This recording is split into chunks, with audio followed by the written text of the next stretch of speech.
Good evening, everyone. Welcome to the New Britain Township Board of Supervisors meeting for November the 18th. Please join me in the Pledge of Allegiance. I pledge allegiance to the flag of the United States of America and to the republic for which it stands, one nation, under God, indivisible, with liberty and justice for all.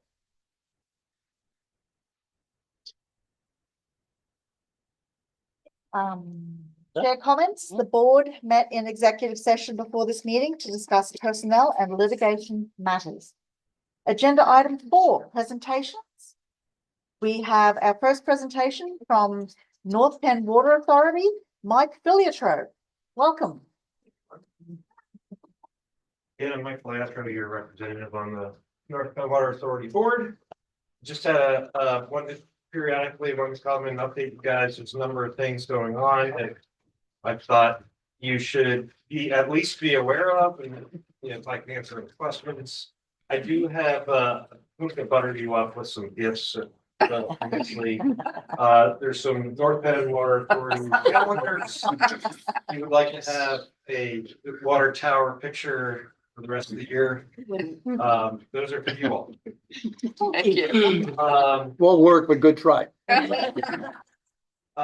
2, you should have received copies of, but I want to make sure that you guys were aware that there are a bunch of letters going out to residents where we did. The Water Authority did not have information about the composition of the pipes going into the house. So there's generally 3 different types. There's lead, galvanized, and copper. If it's lead or galvanized, that they are sort of old and should be replaced. It is the responsibility of the homeowner to replace them.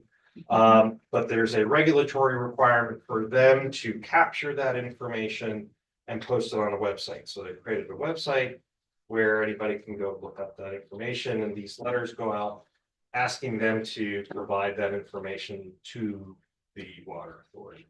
I don't know if you've seen those letters or have any questions about them. I have Is there a- copies of them if you'd like to see them. Is there something, if the homeowner doesn't respond? Because there's probably homeowners that have bought houses that have no idea what's underneath the ground. Right. So there's instructions on how to check the pipe if it's visible. The only consequence of not replying is they'll get a letter next year and the year after that until they respond. It's a compliance requirement for them to build this database and display it. When they go in, if they're ever inside the house or have access to that, they will make note of it, but otherwise they're not going to go park in somebody's house. Are there any age guidelines if your house is more than 30 years old or 40 years old or 50 years old that it would have that type of pipe? That information might be in the letters. I don't know that particular detail, but I can get that information. That might help people have an idea whether or not their home is at risk for needing to have their pipes replaced. All that information is in the letter. But I will follow up with you. Any other questions on that? No. Okay, number 3. Anthony Belito has announced his intention to retire. You should have received a copy of this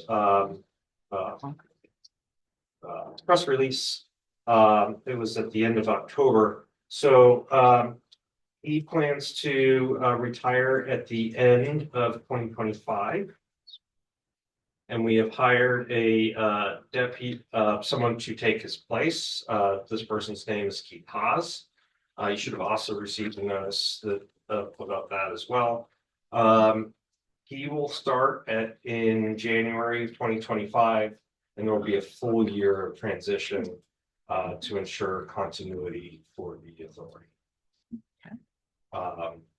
You may know Keith Haas. He's currently the executive director of the Doylestown Township Municipal Authority. He's a former engineer at the Forest Park water plant. Yeah. Any questions about that? No. All right. Fourth, leadership is exploring the possibility of expanding the Forest Park water treatment plant about 23% in capacity. So it's the current capacity is 43. I think it's mega gallons per day capacity, and they're expanding it by another 10 MGD. And half of that capacity would go to North Penn Water Authority, half of it would go to their partner North Wales Water Authority. They considered a bunch of different factors, including residential growth, non-residential, which would be industry, and then bulk sales to other municipalities in deciding how much capacity to build. There will be a long process to determine how much to build and when. The expected cost is around $100 million, so it's not a small investment. What's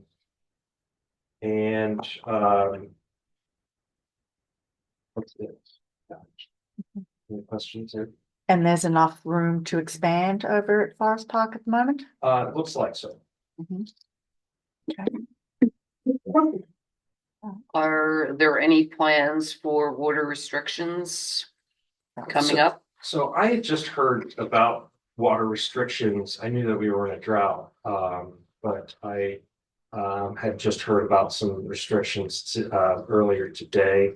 I'm not aware of any restrictions from North Penn Water Authority. Nobody's communicated with me about that. I'll be attending a meeting tomorrow. I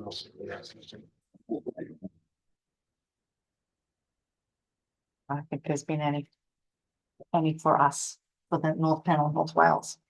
And Well, I saw something somewhere, Some Doylestown. township have, but it was just a fault on anything optional, which I guess at least this is the time of year where people aren't really out watering their lawns or gardens, so that's beneficial. yeah.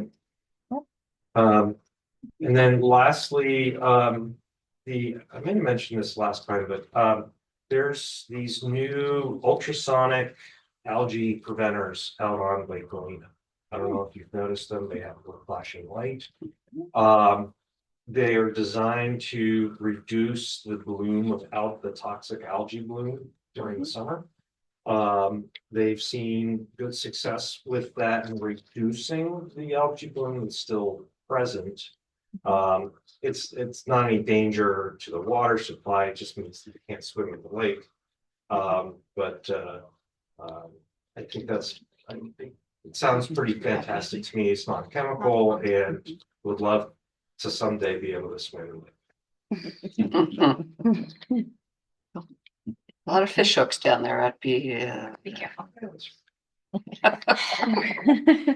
nothing So to. that's all I had for you tonight. Yeah.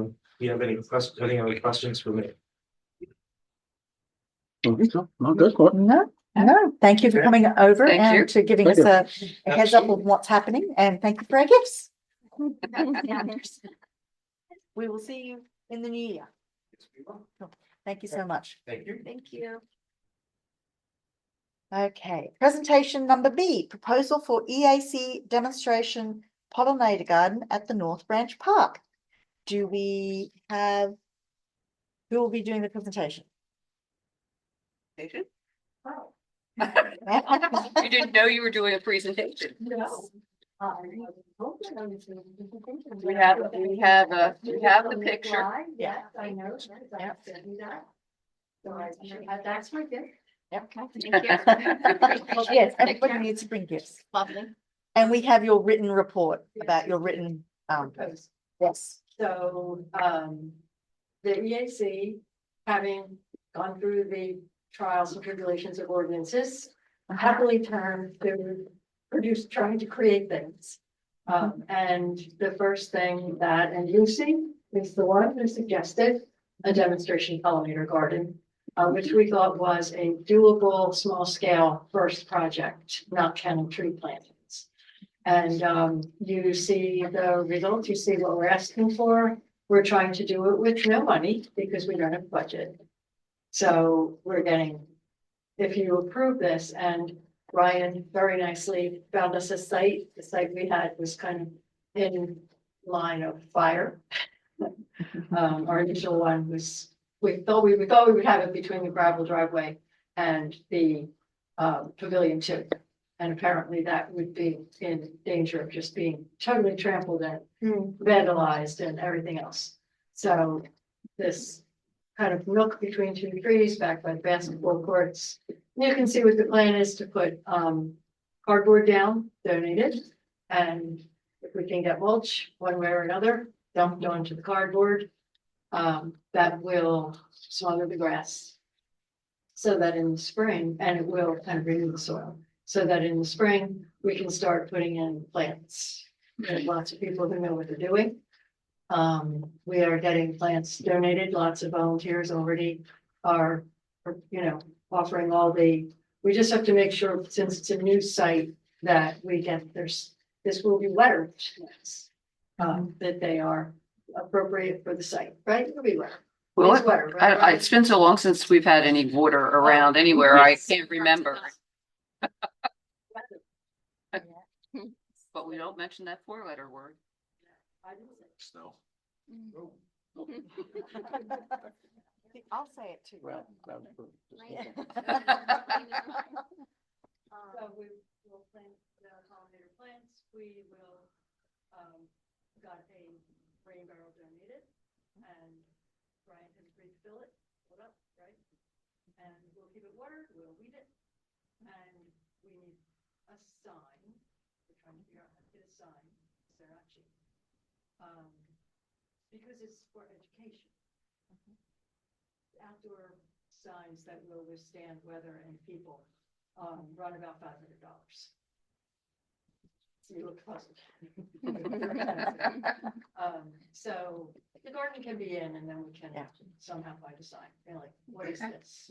And the idea is, they're native plants, they're pollinator plants, so they are excellent for the ecosystem. They will draw and nourish the bees and all the little pollinators and the butterflies, the good bees, not the stinging bees. And the butterflies and various moths. And we want to, hopefully, we're not too far from the pavilion there. Try to get groups maybe during baseball season, give some flyers to the coaches of the baseball families and say, can you let people know this is being done? Kids can come plant a flower in the garden and get people to understand why native plants, which have these very long roots, whereas the little annual impatiens that you plant in your garden have little roots like that, which is why they die in the fall. And they don't absorb water, whereas the native plants, I'm going to get started on a master class now, so I'm warning you, you better tell me to stop. The native plants, it's good for your watershed, because you're there, on a small scale, good roots and good sustenance for pollinators. It's good for your watershed, it's good for the ecosystem. If we can start to get people to plant native plants, so that's the idea. Will the plants in the garden and the sample garden be, have, like, I know you talked about a big sign, but I'm not talking about that, but like, will they be labeled? So if someone sees, oh, I can buy this plant and put it in my yard. will they be We're going to labeled? try to label them in a way that's durable. Okay, That's yeah, a I know little that's bit- the tricky part. That's the tricky part. Yeah. We've got several ideas going Okay. on some durable labels. Just because then that helps people to know what they're looking for when they're Mhm. looking for native plants. Are you planning on protecting the garden for a little while from, With fencing, you mean? yeah, just for while it's starting with wayward baseballs and things, basketballs? Well, we can talk about that and how we would do that. Mhm. We would need something to put around it. Mhm. You mean like chicken wire or? Or that orange flexible orange fencing thing, what's that called, Brian? Snow fence? Snow fence? Oh, is it?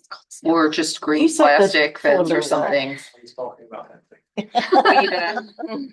We need to consult, I think. Yeah. With. Public Works and. As to. If you have things that you use and then put away and then use somewhere else and put away, that Something temporary. something temporary.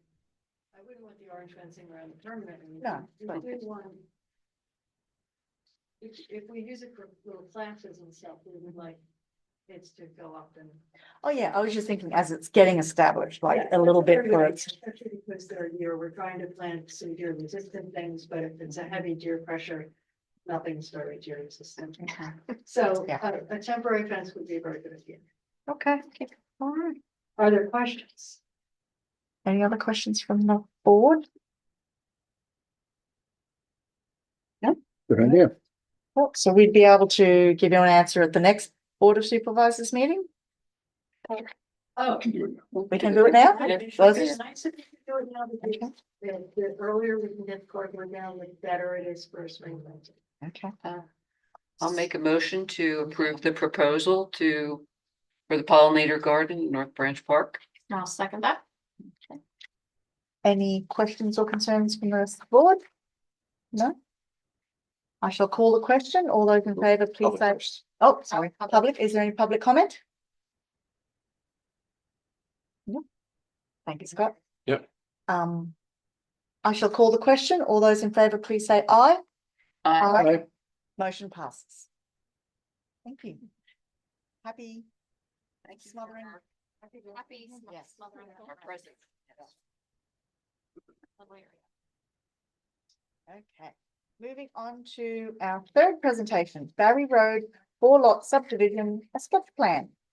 Who do we have representing? Good evening. My name is Justin Strayhorn. I'm a project manager with WB Homes. Along with me is Cindy Jones, also of WB Homes. I apologize.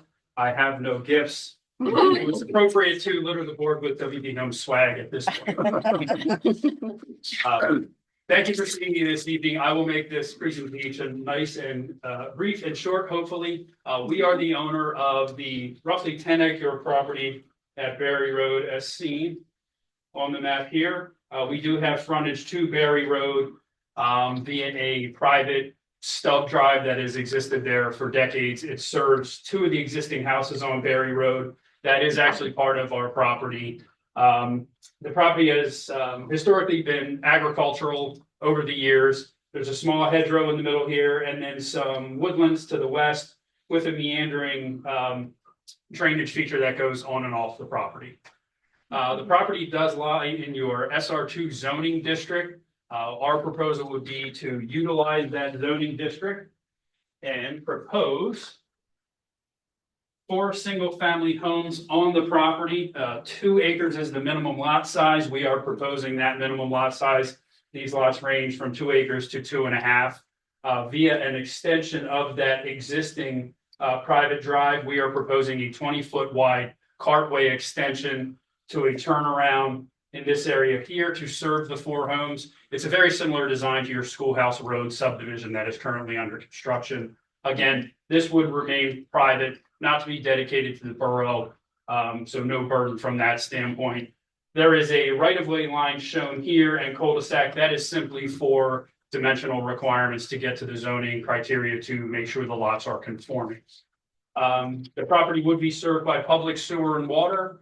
The idea at this point is on-lot controls for stormwater management. We have also shown some buffering on this sketch plan to the adjacent neighbors on this side over here and in this general vicinity here.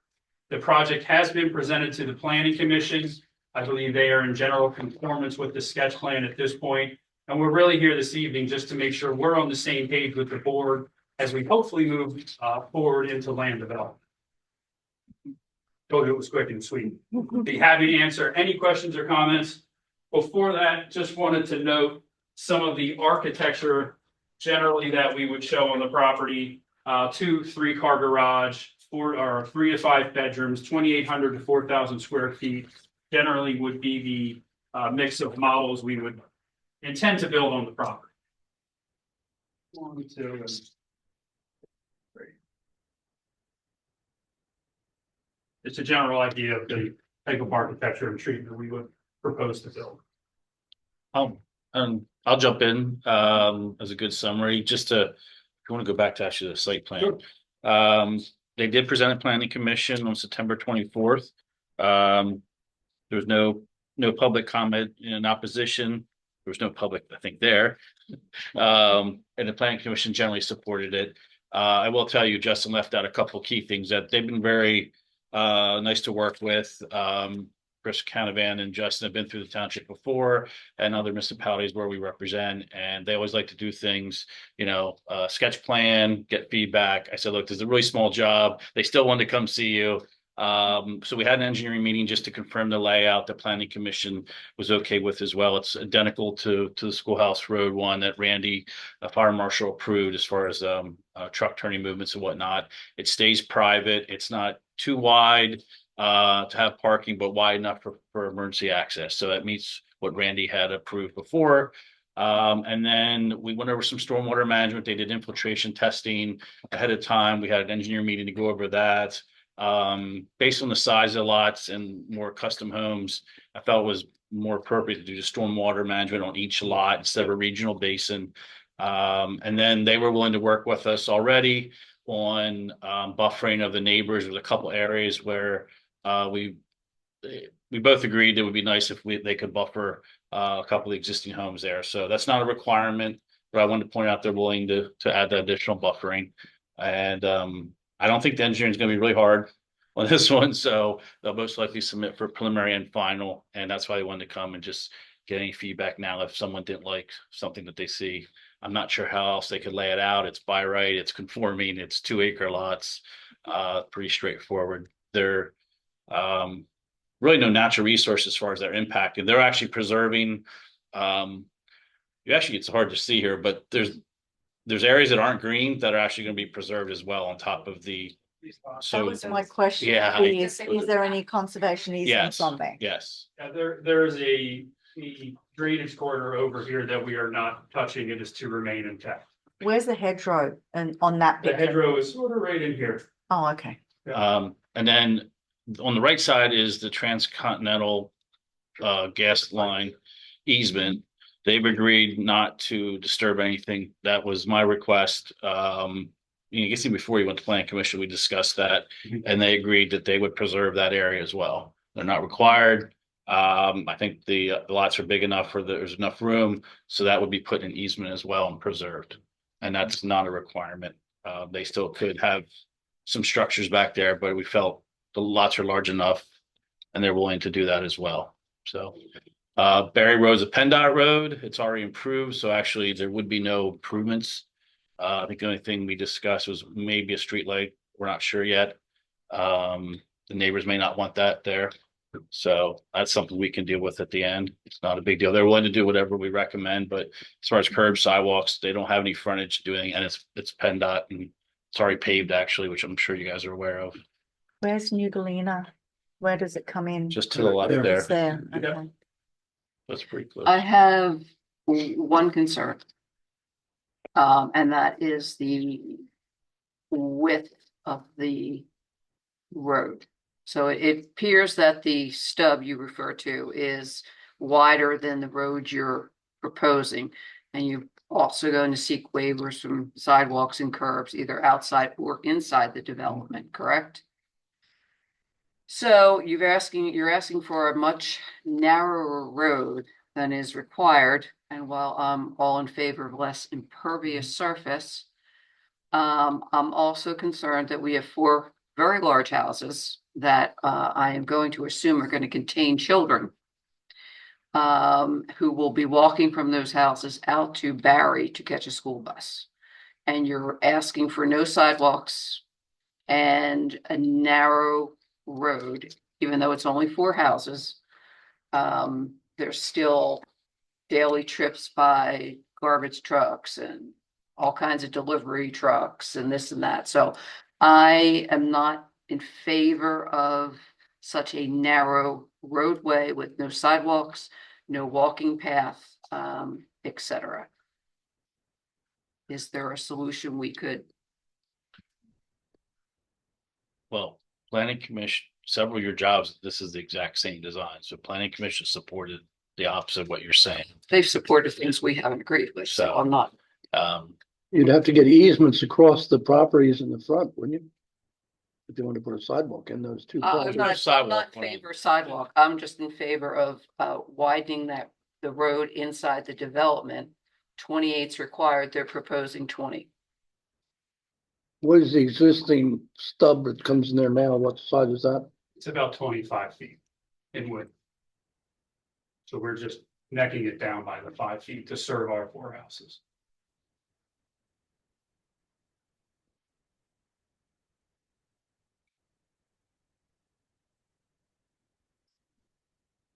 Problem I recall with planning commission, and I agree with this, is if you make it any wider, people try to park. And it's a parking enforcement nightmare. So this has been all vetted before about 20, Randy needs 20, people have come in less. I have other townships where we go less because they do not want anybody trying to park on a cul-de-sac. Now, pedestrian access for 4 homes, I understand that. Well, it's not Obviously. really a cul-de-sac. It's got that hammerhead. So Yeah. that's people are gonna fire have marshal. parties, and I believe the length of the driveway is 12 feet. So if you're gonna have a party, people are gonna be parking on the road. The width of the No. driveway is 12. No, the width. They're actually Okay. They're gonna be fairly quite long long. driveways. You could probably fit, 2 cars in the garage, 2 cars in front of that, and then 5 or 6 cars in the driveway. So effectively, you could have 5 to 8 cars in your own driveway. Again, back to the township engineer's point, that keeps parking off of that 20-foot wide carway. Will there be new parking signs on there? That's, I believe, what you have done in Yeah, previous. it's on our applications. road, so it'll be all be maintained and enforced by the HOA. I but yeah. understand, but we're still Mhm. responsible for the safety of the kids that are gonna be on that road, and if it's Well, too the narrow, parking, having, That could lots be- of experience with the delivery drivers that drive around here in residential neighborhoods, blowing through stop signs at 80 miles an hour. It's not really a far-fetched idea that That there's would a safety absolutely issue. be signed for no parking. And Oh, as far as sorry. any trails or a walkway, at that point, you might as well just build a normal road. I mean, it gets to a point where we were trying to, part of this design from before, and I'm not married to it because I'm not, the hammerhead was to appease the fire marshal. It works. It's Right. not your typical cul-de-sac, but it's all about reducing impervious, keeping it more natural, doing drainage swales. I mean, the planning commission spent some time on that over the years, so they're willing to do whatever. That's a good point of why he's here is if you're opposed to it, they'll just build the normal, residential development, curb, sidewalk. Because at some point, when you go wider, you need curbs. We need to have storm sewer and all the other stuff. And it just, Again, I'm not proposing that you put in curbs and sidewalks. you just want it I'm wide. just concerned about the width of that road for kids that are going to be walking through that neighborhood. Is there a possibility of adding a walking path on one side of the road? A natural? I think the easiest thing would be just to widen the road because you're going on too many different properties at that point. Just trying to come up with. I know, Yeah, I looked at I that too. I understand think that that's more there could be- problematic. There could be a bump off. I mean, could would 22 feet be more applicable? You're going from 25 to 22. Yeah, I'd just like to see it increase somewhat. So would 22 be okay? Well, I think 22 would be a median point. The only thing is I can almost guarantee you that when somebody has a party with 50 people, they're gonna be parking on that road, guaranteed. Yeah, yeah. I Even if agree. it's 20 feet, they're gonna be parking on the road, so. Yeah. And I can tell you in our communities now, this is a small one, the homeowners tend to be the best police with that, with their neighbors and don't really allow that very much. But I hear what you're saying, but yeah, our preference again would be 20 feet and no parking on either side. Reduce impervious, keep speed down, keep the rural nature of it. It's just 4 homes. That's where we were aiming with the planning commission and the staff, but again, here to hear the input of the board. Yeah, I'd like to see it widened to some extent. It doesn't have to be 25, but and thankfully it's small enough, and I do appreciate your conservation areas, and I do appreciate you working with the township and keeping down the impervious, but I worry about kids walking down a very narrow street with Just the delivery drivers we have around here. Even the drivers we have around here. I just, what? If I can interrupt, I Sure. just need two more people to agree with you. So what will happen is they'll leave, they make a change and someone else isn't happy, or planning commission or the board member. So I need two more people to give him direction if we're changing the design of what we've already done on several Well, other we got Bill and projects. me, we only need one more person. And I, Come on. Yeah, sure, pressure. Well, why did we not make 84 Schoolhouse Road do more than 20 feet? I think they did. you have, No. you have several jobs or planning commission last couple of years, not 10 years ago, have tried to do more of a rural type of setting. You're not taking these roads anymore. This is a big change, which I think Dan agrees with. Not taking, Scott does, I know that, is we're not taking these roads anymore. 10 years ago, this would be a public street and it was so easy because it was just curb sidewalks and we call it a day. It's a normal cul-de-sac that he can plow and get down. Now we're in this. I really don't think adding 2 feet to the road is that big of. No, I don't have a problem with it. It's the fact, it was Because a I have lot, to worry about the safety of the residents. it was a lot less. Randy wanted the 20.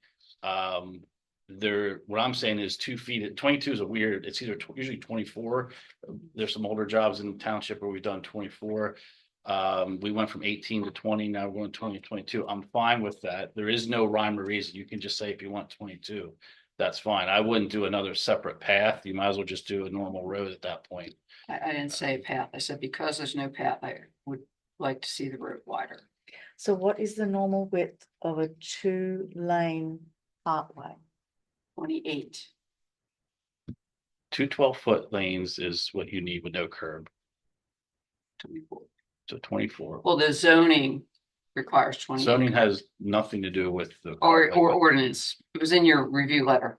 The ordinance for Saldo requires 28, but we do that because we don't know how many lots are gonna come in. So on a larger lot, say 10, 15, 20 homes, you have more traffic, you want a wider road.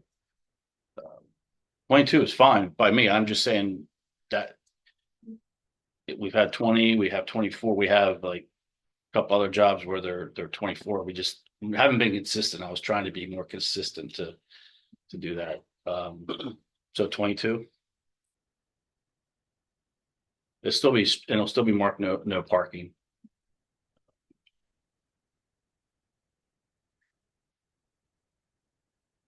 Yes. Okay. I don't have a problem with 20. I live in a neighborhood with narrow streets and the kids walk on them.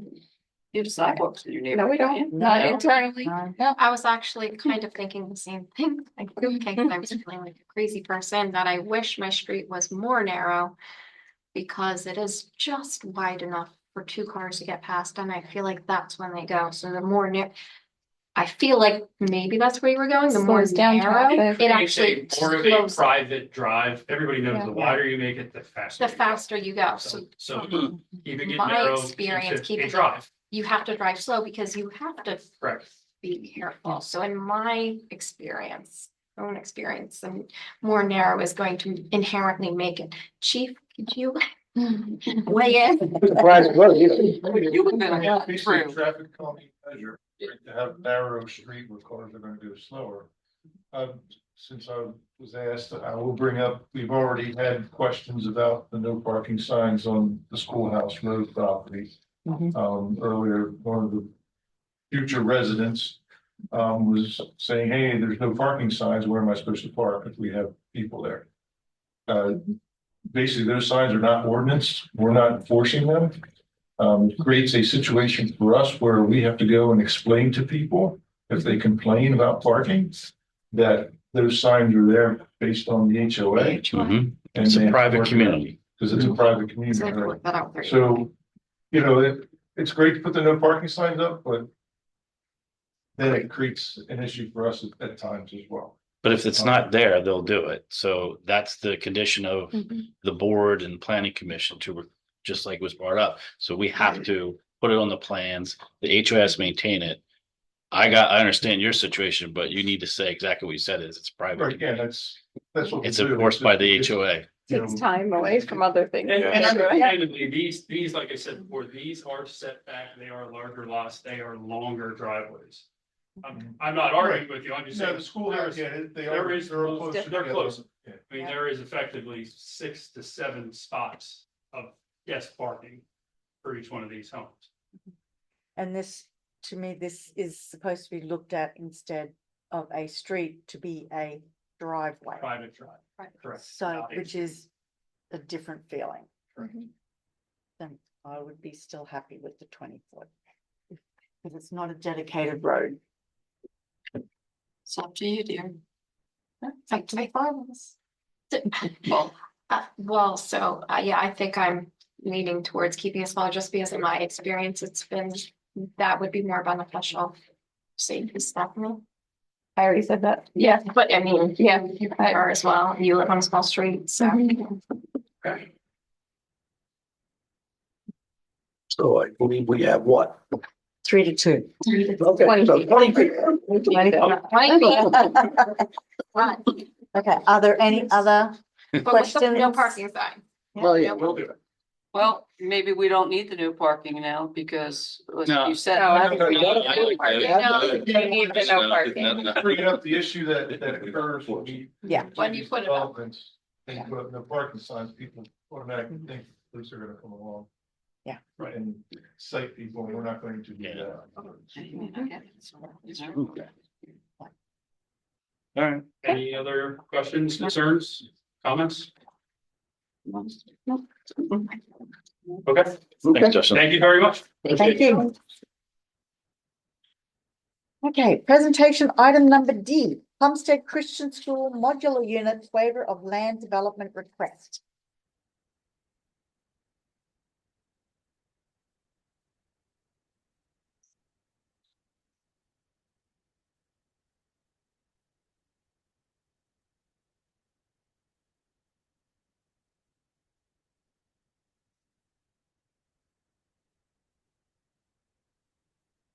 Justin didn't want me to talk for that application. I noticed, I was like. I got an email this morning, like, don't come, I'm like, I come anyway.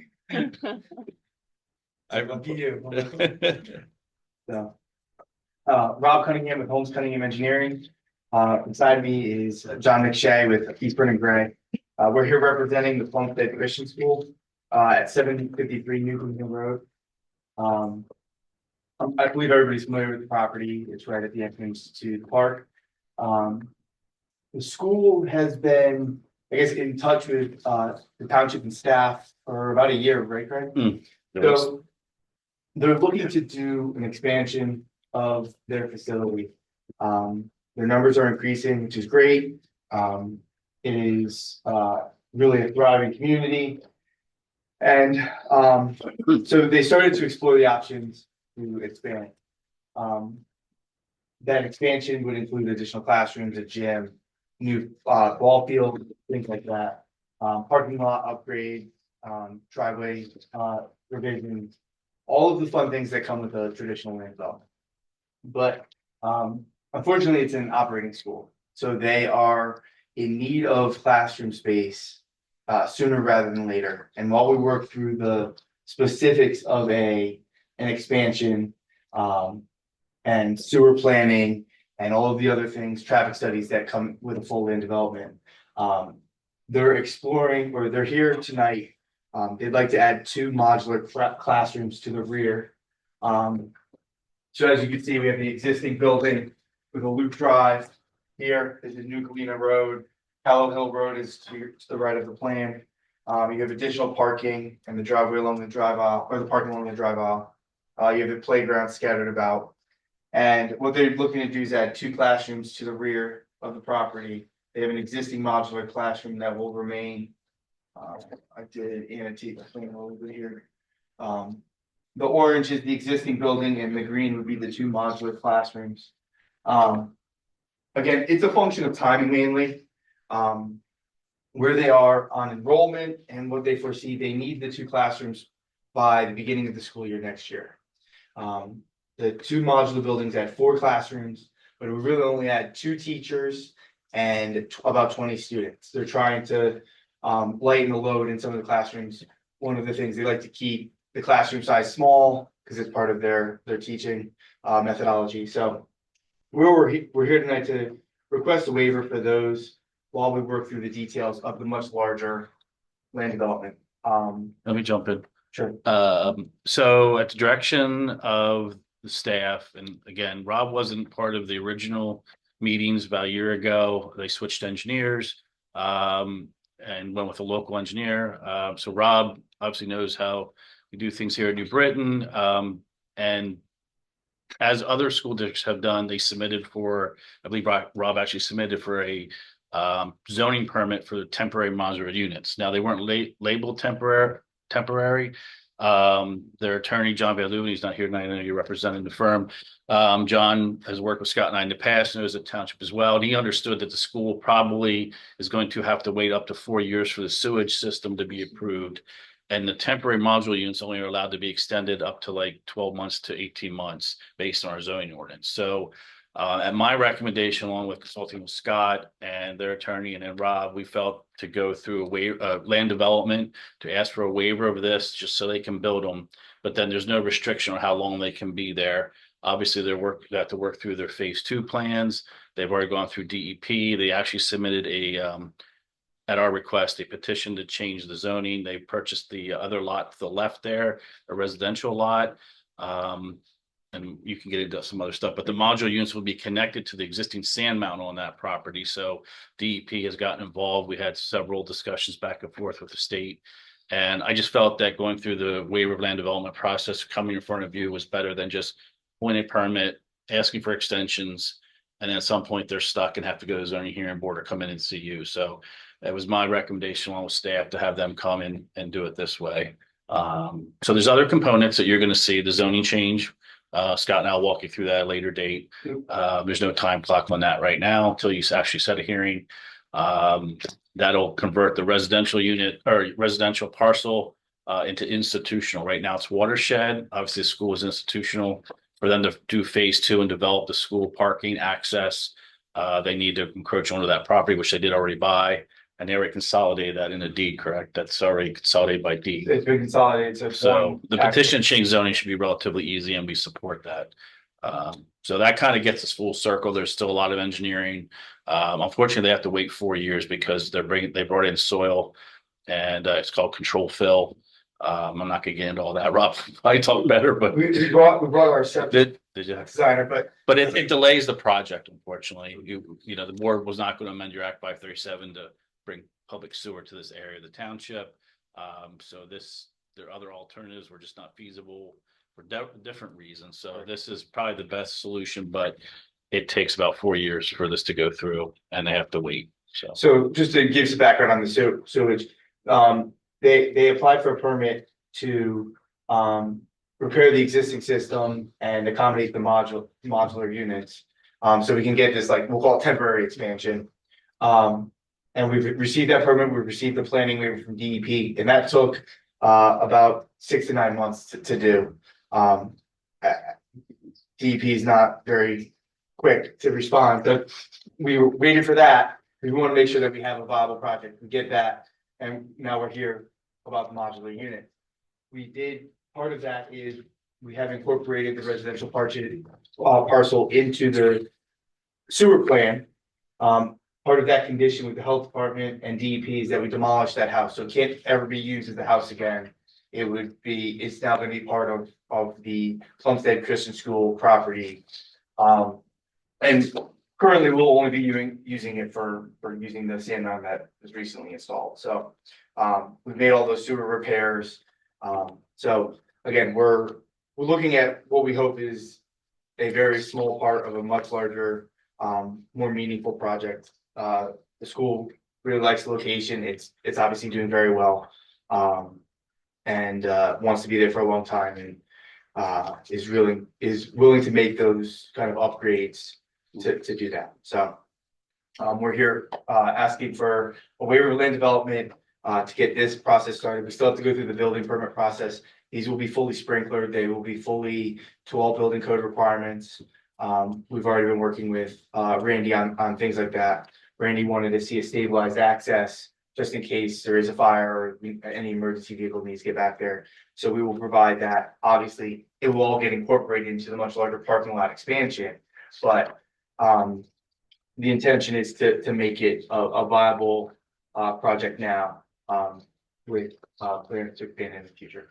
And one thing we didn't touch on was they're actually proposing stormwater management for the 2 units.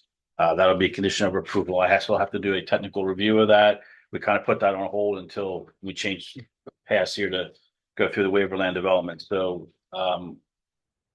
what Scott and I thought we would do is if you would direct the solicitor prepare a approval resolution for your next meeting for an action item. This was the presentation part.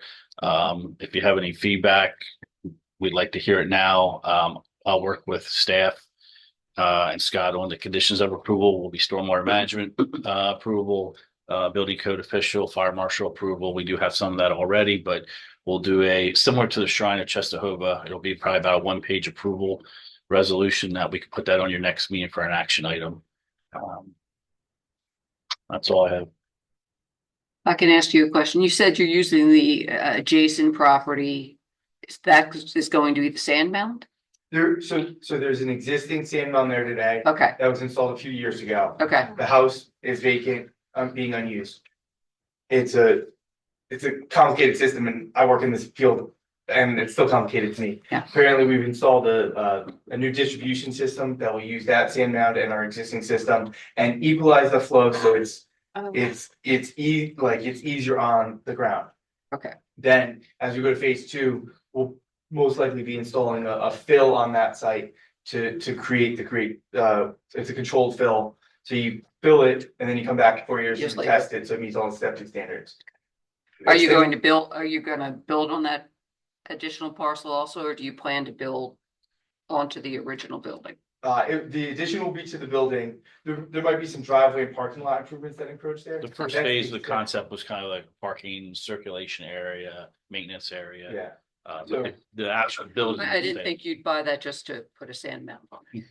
It was more to incorporate more of the area. Sure. And its location. It was actually bought before the sewer issue came up. Yeah. I believe. I think it came up for sale. They understand that they were looking to expand. Yeah. I think that based on the zoning, the institutional use pretty much would fit in terms of the amount of impervious and things like that.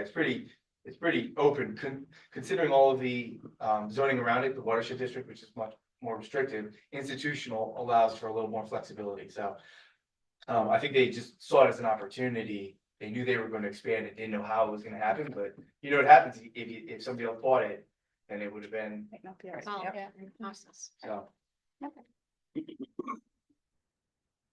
Any other questions from the board? No. So can we make a motion at this point? I think it's just direction. Oh, yeah. Yeah. To authorize. Just have me to prepare the approval resolution based on the conditions recommended by staff. Is the board in favor of that? Yes. Yep. Right. There's So it'll be your for your- direction. December 9th meeting. You'll get a draft from us, so. I'll be here. Like normal. Somebody will probably tell me not to come too, but Help yourself to a calendar. I did. I still haven't moved. It's just a whole bunch of buildings. They're building. Thank you very much. Well, at least we'll get to look at pictures of water, even though we don't have any water in the township right now, so I think I'd take that. All right, thank you very much. Yep. Okay, moving on to agenda item 5, motion to consider consent agenda. Consent agenda A, approve minutes of November 4, 2024 Board of Supervisors meeting. B, approve regular bills list dated November 13th, 2024 in the amount of $103,205.91. Approve prepaid bills list dated November 6th, 2024 in the amount of $23,058.34 and dated November 13th, 2024 in the amount of $150,931.54.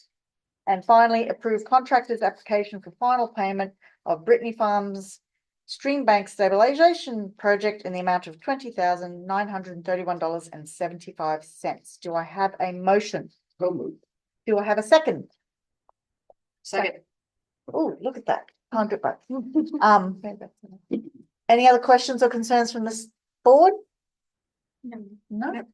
I shall call the motion. All those in favour, please say aye.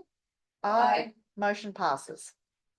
Agenda item 6, action items. A, consider a motion to approve the New Britain Township Administration and Police Station mold remediation and restoration vendor recommendation.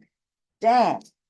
Well, as you know, we received 2 air quality reports on the building. One for, the first report was downstairs in the police department. The second was upstairs here in the general administration area.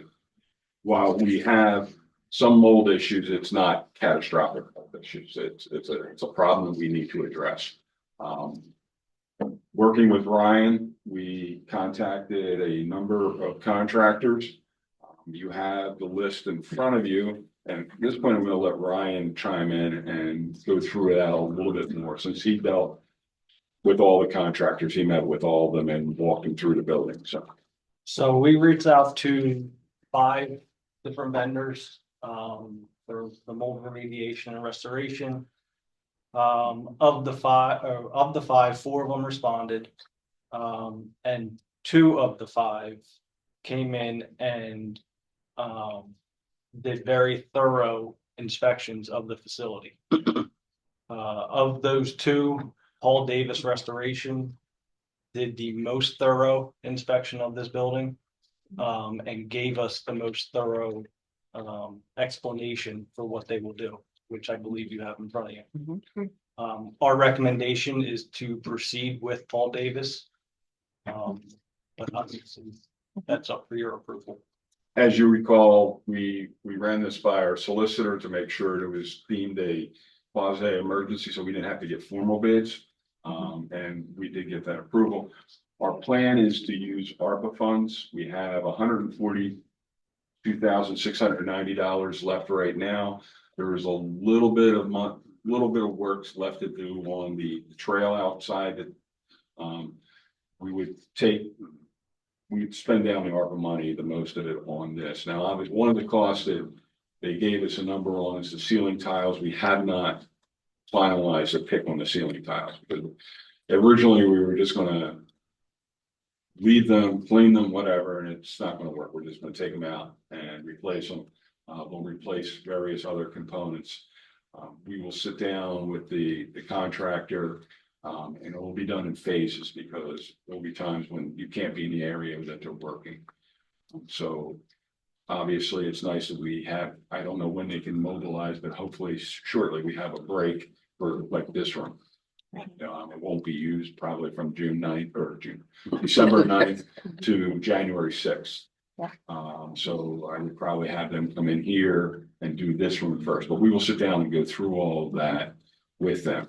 But it's our recommendation that we go with Paul Davis. And we're replacing all of the ceiling tiles. All the ceiling tiles throughout the entire building. And that's the most expensive part of the project, to be perfectly honest.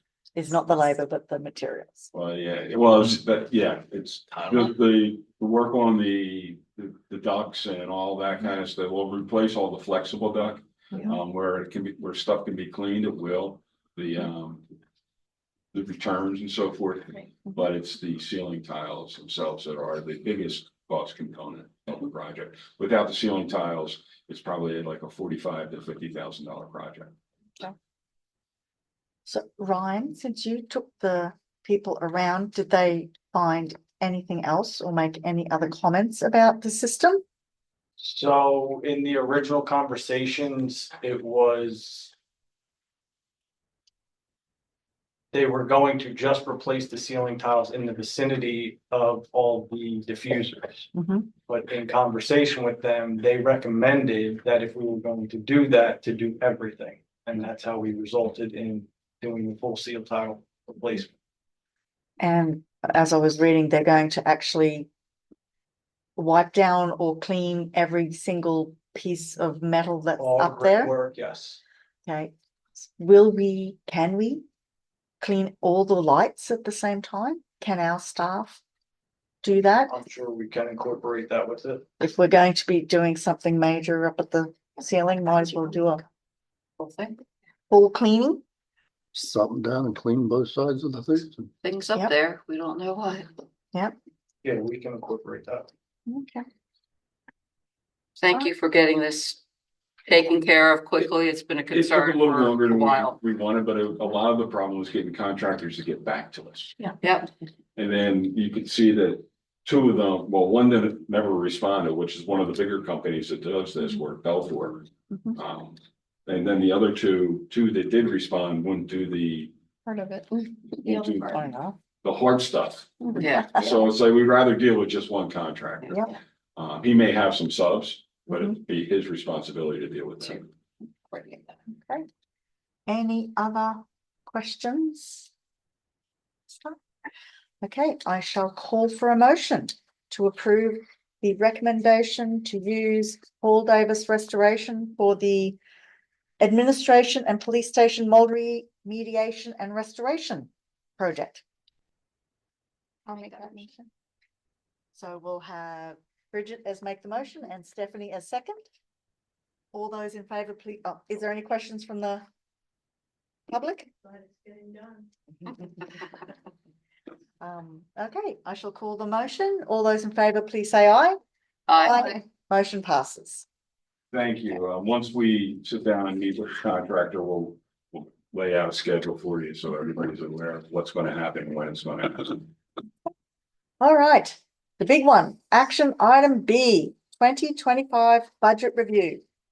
Take it away, Dan. Only kidding. Thank you. As you know, at our last board meeting, What came down? we adopted the preliminary budget. And the budget you have in front of you, the basic is the same. One or two minor changes that really didn't amount to a whole lot. We know what all of our revenues are gonna be in our expenses. On the revenue side, we have a good idea what the guess is. What we don't know is we don't know our assessment yet for 2025. We also don't know what the final expense numbers are. So, but we do know what our big increases are as far as our insurance rates for health insurance, workman's comp, liability. It's about a 6% average increase across the board. We know the board has decided on the non-uniform employees will be receiving the same increase as the uniforms for 2025. We also have put into the budget, the chief has worked on his strategic plans. And that is part of the numbers that are in here, but that will come back to the board for final approval early next year when it's ready to roll that out. Wow. Once that's approved, that we have the money in the budget to take care of that if it is so approved. If it's not, or if it's modified, that money just stays in the budget and doesn't get spent. So we're ready for that. What we did, we added a new sheet, page 9, I believe it is, which is the capital expenses. And we've identified each one and what line item it relates to in the budget. While we discussed all of these at our prior meetings, we didn't decide if everything's staying in or if things are coming out. This would certainly be the opportunity because when we get to December 9th meeting, the budget will be ready for final adoption. We'll have it prepared. It'll be ready. And we would hope that there wouldn't be any changes on December 9th. It's a little late in the game to change. So I'd certainly encourage the board to ask. Ryan's here tonight, and he will answer questions about his department and Bill's. The chief is here. He will certainly answer questions about his department. But this is an opportunity to take a look at some of these things and say, yes, no, where are we going? So at this point, I'll flip it over to the board. I have a question for Ryan about the, you have on here stone North Branch Park rear parking lot stone. Are we going to put up a fence around that parking lot or are we just gonna put more stone down? I believe that did have the fence. The fence is part, Okay, okay, yes. We just incorporated it all in one. one word, yeah, I just wanted to make sure. Would we like to hear from each of the department heads since they are here to confirm what is in their list? Yes, no? If you'd like to, If there's go ahead. anything that they want to comment on. Chief, we'll go start with Chief first. So basically, I had 5 items listed, for the capital plan. They are prioritized in order of how I would recommend they be approved if there were anything to be cut. With the exception of number 5 that was added last minute. We spoke before, the traffic truck based patrol vehicle, is an older vehicle. Actually is Chief, we have them in order as the portable radio, the weight scales, the trailer, and then the 2 police cars. Is that what you're looking as the order? that's not the order that I submitted. Okay, Okay, so what is your order? I apologize, what we did is we put them in order of budget codes. Yeah, That's, Yep. so that's how they got So switched. my order would be the traffic truck. Yep. The administrative vehicle, which is my vehicle. The portable radio. The message, board, surveillance trailer, and then the scales. Okay. Do you need any further? message board surveillance trailer, can you explain what? So you might have seen like Central Bus Centers down here a couple weeks ago. Yeah. That's basically a message board trailer. Okay, Theirs doesn't have the capabilities that we want to have on it, which would be, it'll actually pick up speed, let people know that they're speeding, tell them to slow down, put a message on it. It can be deployed for special events if we want to control traffic a certain way. And then the other option we have to add to that trailer is a camera system. Which if we were to park it in the China parking lot or near the Fine Wine and Spirits where we have a majority of our retail thefts, we'd be able to deploy it with the camera surveillance, be able to pick up better video, license plates, things like that, that we can use as an investigative tool for those things. If we don't go with the message board surveillance type trailer, we would probably opt to look at putting license plate readers in the intersection of County Line and Butler. That's something we were also kind of looking at price wise. And they would be fixed. They would be fixed. where would they be, on the traffic lights or they be on? Yeah, I mean, the company that runs them would basically tell us where the best put them. Just, and what would that run, if you can remember? It's actually a 5-year lease contract. You don't actually own the cameras. Okay, Per camera. It was about the same as the message board trailer, basically, to do that over 5 years. But we would own the trailer. would the message board have a License plate reader in it? well, I'm thinking of a location device. Yes. Should it get stowed away somewhere? Yes. And that's a service that we actually budgeted for all of our speed signs in next year's budget, so that's already In there. built into our budget for next year. This is the same company that we use for the speed board signs. So it'd be the same software. GPS, that's what I was trying to think of, yeah. Okay. So the last thing that you would, if something had to get cut, would be the replacement scales. Yes, I mean, we can push that off another year or two if we had to. Okay. Thank you. Any other questions from the board or Chief? No? Ryan, would you like to start with Public Works? Sure. So out of the 5 items that are listed there. If you were to cut anything, I would say decide throw a bucket. For the backup. That's more of a want than a need. Okay. So what's your first? Give us your priority list then. Priority list would be the replacement of frame rails on the dump trucks.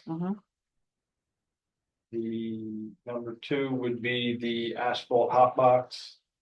3 would be the skid steer track replacement. And then I gotta be honest with you, the MPDES. I think Dan put that in there. We did, and that's a placeholder if we come up with a project for MS4. We haven't identified anything yet. Okay, so what exactly does that Yes. mean? Yes. Well, it basically the same price that we had for Brittany Farms Stream Bank Restoration. So it can get us started on a project, but we haven't identified a project right now. So it's a placeholder for a project. And what we did is we just took the number that we did for in 2024. Where do we stand on our MS4 compliance? Where do we stand? You're compliant. Well, I meant. But are as we Dan on said, track? we don't have any projects. Okay, so there's. We have an nothing- EAC now, so we got, we have some more help and. Also, one of the things that we can look at that money, if it's a public works project, say we have to do something for Keller Road. And know that we have to do the DEP remediation. PennDOT report is coming in shortly. We just got something from them on Thursday. It said they have a priority 1 repair that we have to do, has nothing to do with the decking, has to do with the rails. That's really stream bank restoration. Right. Close to So- the bridge, so. We can use this money for that.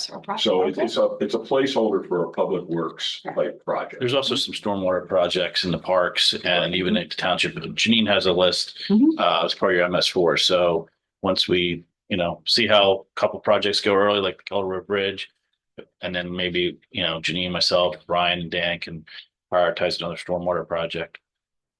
Are you going to address the park and rec? No, No. I'm gonna give him a little break. I'm gonna pass it back on to Dan and say administration. Yes. Not wear him out just yet. We've got to keep talking. We know we've talked numerous times about doing work in this room as far as the technology and the report. And that's what the 2 numbers are there, the one's the cosmetic upgrade, the other is upgrading the technology. Their estimates, I think they're on the high side, but until we actually dive into it, we're not sure.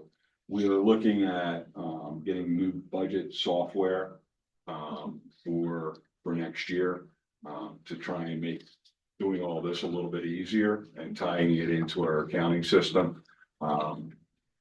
If anything were to be pushed, that would be the one I would recommend pushing. Sorry, Kristen. Just because, we got through this year. We can make some tweaks with the stuff we have right now, make it a little better for 2025 or 2026 budget. But again, it's a work in progress, so. Okay. Does that include our new price for the website? Website is, Minimal. Okay. So. Yep. It's a good deal on that. Now, I have a question reference the cosmetic upgrade. that's to replace the carpeting, the paint, the new chairs, and whatever else we need to do in here. It's not gonna cost $25,000, but there is gonna be a cost of probably about 12 to 15. At least. Has this room been painted since the building was redone in 1991? This room? Yeah. Oh, yeah, it's been repainted. Okay. Repainted, I think, just before you came on board. I thought. Yeah. Brian, when was this repainted? You guys painted it, didn't you? I don't think so. They It painted, was a parking lot. because you can see where the one board came down, so it's been, anyway, it doesn't matter. It needs to be painted. You just don't like it. I don't like this color and it needs to You be, can't remember. Okay. maybe when the ceiling tiles all Well, It match, wasn't it'll look part of better. that, and that was What? done. It wasn't part of The Right. whole office. the general. Yeah. This is for the. Yeah. Yeah, so this, I'd say probably 10 years. Yeah, I think so. I'm just thinking the more important thing, especially if we're doing our duct work, is like carpet and stuff that could hold. Yeah. Mold spores, like you wanna get that up and cleaned out and off. Would be more priority than. I don't know. Yeah. And the technology, what kind of technology are you looking for this room? Well, improve the sound system. Yeah, Okay. Get some video boards in here, improve our camera facility capability. But again, we don't, the best way to do it is you go to other towns and see what they've done, like Doylestown Borough that's just redone their entire building. Their meeting room technology is probably state of the art. Now we don't have to be state of the art, but we certainly Yeah. should be able to improve what we have. These are just numbers that are pulled out. Again, not spent, Yeah. it carries over, it just goes into stays in the fund. all right. Any other questions for Dan? No? Ryan, back to you. Park and Rec. So per my conversation with Bill, if you were to cut anything, the large one Exmark 144-inch diesel mower, that would be the item to cut. The 144. Yep. And did he give you an idea of what the priority list would be? I know the Highlands Park Pavilion roof was number one. The tot lot replacement was up there as well.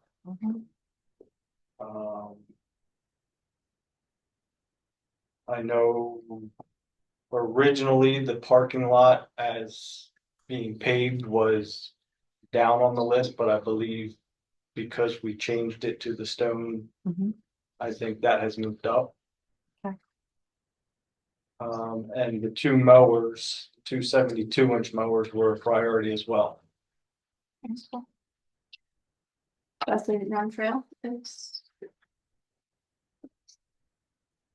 Just a clarification. That's the other side Yeah, that's across the street. that goes through the woods. Right, that still needs to be engineered. Okay. So this is probably like the first phase of getting that done. Got it. Actually, we did the survey this year. That was actually Right. phase one. The second one, they actually Just sit. doing some preliminary Doing engineering some and preliminary. Yes. that's what Ryan and I were just talking about. Got it. I was gonna say, so the tot lot as well, that was Yeah. part of the survey that was completed Mhm. this year. I'd consider that high priority. And Janine had mentioned that before, that she thought that would be a stormwater the whole North Branch tot lot, some drainage issues. That seemed to be, I think Bill mentioned it more of a priority, but I didn't know if it was for the board, but. That's not a big project, so it's something we could, get knocked out this year. And I don't know if you can take this back to Bill, but I went over, I looked at the fence over at Highlands Park. And I see what he's talking about. There's a certain area down towards the fire station that's really been pushed in. Pushed into with snow mounds. So I'm wondering if there is some sort of, if we're gonna replace it. If there is some way we can then protect it. Putting up bollards or something like that to. Snowplows will just knock down. Just I mean, knock it down. comes with Colors such get force knocked down. coming Well, around there. It's like, I don't wanna keep replacing a fence that every year is gonna get screwed up by snowplows, so. What was the materials for the fence? Yeah, what's it made? It's a Fence over there is just chain link, chain But link there. what we were going to replace it with? split rail and That- mesh and the wire mesh. With concrete Yeah. posts, if I'm not mistaken, right? I believe so. Yeah, that's what we did out So, here. what you would end up replacing, if anything, would not be the concrete post, but just the rails. Which would be easily. Which Which is are a lot a more lot cheaper. affordable. And you don't necessarily have to replace the whole thing. You can do And then I'll be sections. hitting concrete posts rather than metal posts. Then we'll get, anyway, never mind. Asking about the Pheasant Run Trail. It sounds like it's, now that we've started looking into it, it could be a bigger project than we all thought was going to happen. Is there any way that we could do some work and do a grant We can certainly application? apply. So this We is need where to we know- need to know what is the sequence of events that we would need to do to We would be on the need line. to have, well, and Craig can speak to this a little bit also, but we would need to know what scope of the work's gonna be. We don't need detailed engineering plans, but we need preliminary engineering plans so we can estimate the cost. Mhm. And that gives us an idea of what we can go after. Mhm. Until we get that cost number. And then we'd have to apply, obviously. Right. Yeah. And keep in mind that you're just coming off of 2 grants that you just got for the other trail. Mhm. They like to spread them around. So we'll apply, Yeah. but we go to the same, same sources, Mhm. but we can certainly go after them. But I was trying to think of a way of spreading it out a little bit rather than having all of it in one hit. What would be? You What mean would be like the, I think that then we have to take a look at the whole project and see. I just mentioned it. I said we have to face. If I this before. recall, Yeah, big cost is gonna be replacing that bridge. yeah, we surveyed everything, so now you're set. So we just have to start zooming into certain areas and pretty much have a work session a little bit on, or feedback on which priority and which phasing to do. That, the more you do, the bigger chance you gotta have a grant. If it's small stuff, you're not gonna get awarded a grant. So make it too small, it's not worth to apply. Yeah, exactly. I mean, getting the scope of work done and the preliminary Mhm. plan. Yep. Doesn't mean we have to continue with it if we don't get funding. Yeah. We have it in our pocket and we can keep going after funding in the future. Okay. So I would certainly recommend we do Mhm. the get ready. Yeah. I'll call it that. I think at a minimum, like to me, I mean, Pheasant Run wasn't even mentioned to me until a year or so ago. So there's a lot of work to be done. Everything's surveyed. Maybe at a minimum, we do a concept plan like a concept layout. And then if something opportunity comes in, you can try to quickly engineer that part of it to go after a grant. But Yeah. I would like some input on some, the layout. There's a Right. bridge we need to do and things like that, and then get So- your input. I would be asking, is 100,000 too much? Or Yes. could we do a concept plan and more scope work? You're not spending. For 50,000. No, not scope. You want the money for the other end. You So, said preliminary so that's engineering. why I was trying to see if we could bring that number down just for next year. If we're not going to actually go for the whole thing next year, 100,000 doesn't seem like it's going to be enough to do it. Should we just? So the scope only down? thing Ryan asked me that question and I wasn't sure was if that was for maybe the bridge, because you can't get any vehicles across over to Pheasant Run, right? So you have to repair that bridge to do anything. But I If hate doing, we were going to do something, I would He recommend Mhm. Start there. making it accessible. Yep. Because then you guys could get from Yeah. here to the other little park on the other side, and that would make it more connected. So that would be the, Can you access it from the other side Yes. to the bridge? Can you access? I rec- Can't access it from this side. So you can take the gator across the bridge, but any other equipment is not happening. From this point over. Or Correct. can you get to it from the other side to the bridge with bigger equipment? To the bridge, yes, but you can't get across the bridge. That's, if you're replacing the bridge, you need to be able to get heavy equipment to the bridge area. Yes, you can, yeah. And you can't get it from this side, but you can get it from the other side. No, you can get it from both both sides. sides. You can He's saying he can't get over Yeah, it. to the bridge, Okay, can't get okay. across. You Yeah. just All right, can't get fine. across. Can't get across the bridge. I'd be careful just saying. No. Have another. yeah, and Well, it's a little. A little bit Right. different. It's not Yeah, I really a know, but. bridge, Yeah. it's like a, So, whatever. that's all I was asking is could we shrink that number and be Footbridge. much more? Footbridge. Yeah, footbridge versus a bridge. We could, my note was to meet with Dan, Janine and Ryan to I prioritize. need to get it done. I need a number. 50,000. Yeah. Yeah, the number one, yeah. We have a public We have comment. public comment? Cut it at half then. So, yeah, I have one comment and. Name and address, please. Margaret Briggs, 45 Forest Park Drive.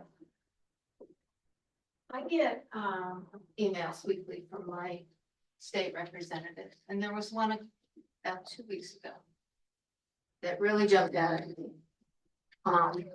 You guys familiar with the PA Racehorse Development and Gaming Act local share account and the grants that come with that? Anyone?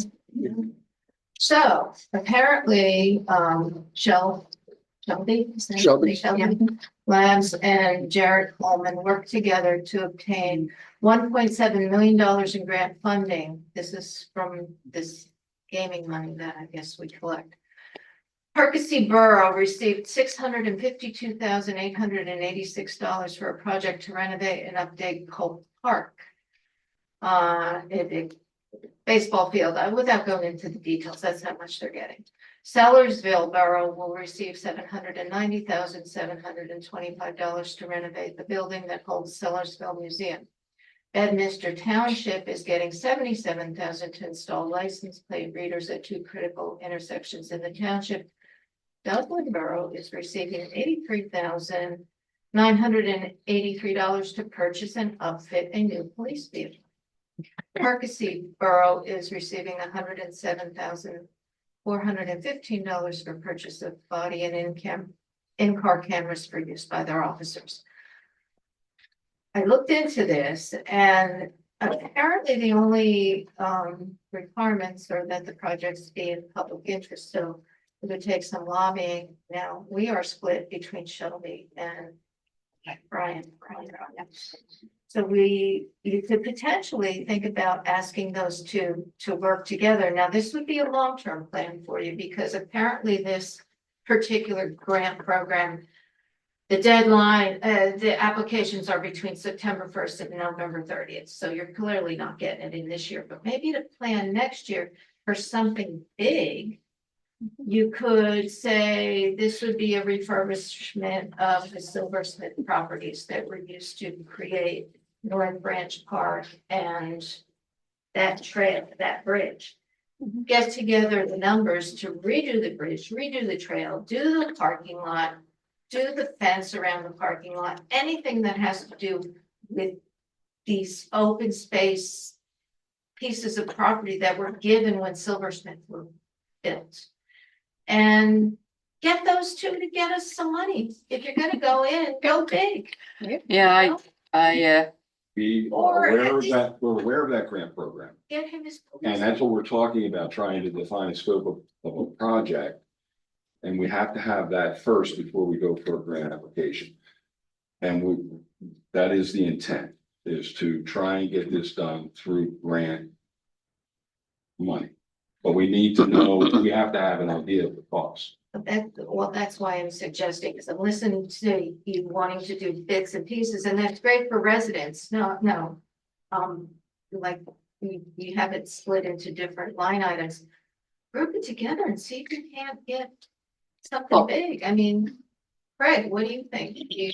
Well- Go for the bigger projects, and if these two work together. I'm just looking for our list. It's funny you brought that up because we have an internal on our intranet.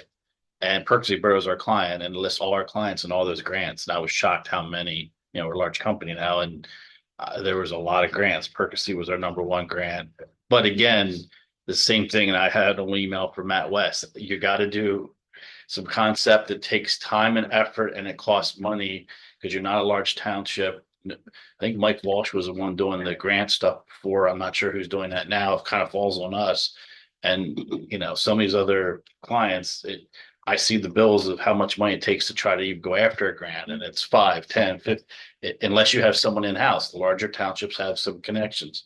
Scott and I are part of it down the lower end. It's kind of making a phone call to state reps. I mean, yeah, you haven't been getting, I have noticed not a lot of money coming in here over the years.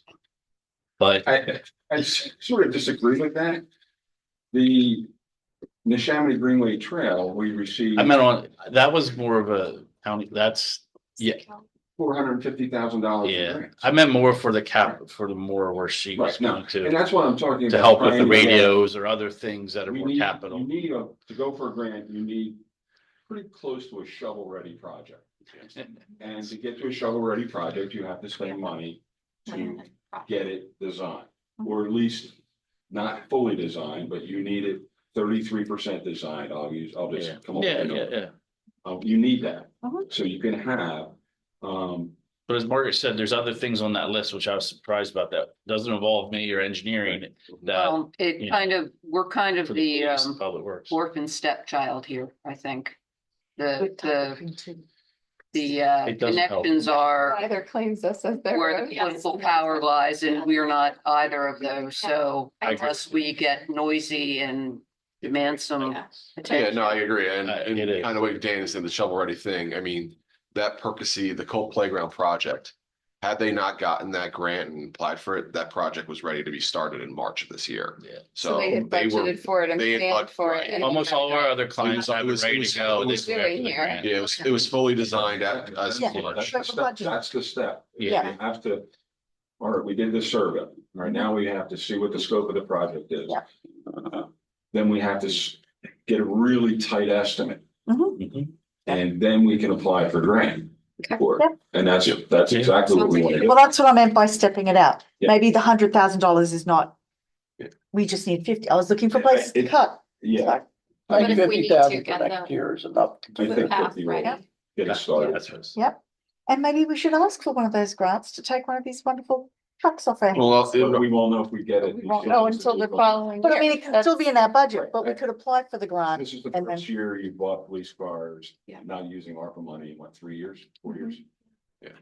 I did notice that Hatfield Township, as I was driving past to get to my CVS, that was building a beautiful new police Oh, yeah. station there with They also are. grant money. That's good. I'm just gonna have an indoor range too. Yeah. They're gonna have the range over here on County Line? They have an outdoor range, but Anyway, they're. I Yeah. say combine. yes. and Yeah. 50. Yeah, you're Yeah. right. No, you're right. Best for now. No, yeah. Thank you. So we'll reduce that number. Okay. Okay. Like, all right, so that's all of the Capital. departments. Is there any numbers that people want to take out or reduce? This is what you want us to discuss now, Dan? Yep, You can, yeah, we need it certainly before December 9th. okay. If you wanna send me your suggestions, or would you rather do it here tonight, it's I your, think we have 5 weeks here, might as We well. we might as well just All right. talk about. let's get it done. So that was my suggestion. I just want $50,000. I'm done. Okay, so your suggestion is Well, 50. 50,000 there, we agree we're gonna take out the 140-inch mower. 144, yeah, I can agree to that. That's gonna come out Yeah. for this Yeah. year, Yeah, all right? Okay. Under Public Works, we're gonna take out the side tilt bucket. Yeah. Sorry, Ryan. And then MPDES compliance, I you would, want 110, I'd say, why don't we take that down to 50? I'm sorry, say that again? I think I would leave that one in there. I would leave that. Yeah, Yeah, I mean. just because we don't know what's Would coming that, up. would that cover Keller? Depends what we have to do. Yeah. Depends on what the state Final- says. Pardon me? Well, depends what the state says we have. Right, Right, I think that the state's gonna come back and say the decking's fine. Mhm. It's, the priority one repair is the railings and, what DEP has us doing. We're renting, our guys can do the DEP part. I'm not sure we can do the priority one part. We haven't really talked about that. I think we can cover it, but Yeah, so we could probably reduce that number, but then that leaves us, if we're doing any other stormwater project. It's still gonna cost us probably, we're gonna have to rent equipment and we'll need materials to do that. So Keller Road's still gonna be in the $25,000 to $30,000 range, if not a little bit more. So you could drop that down to, say, 75. I would leave it. Anybody else would like to drop it? I think. I think we can drop it a little.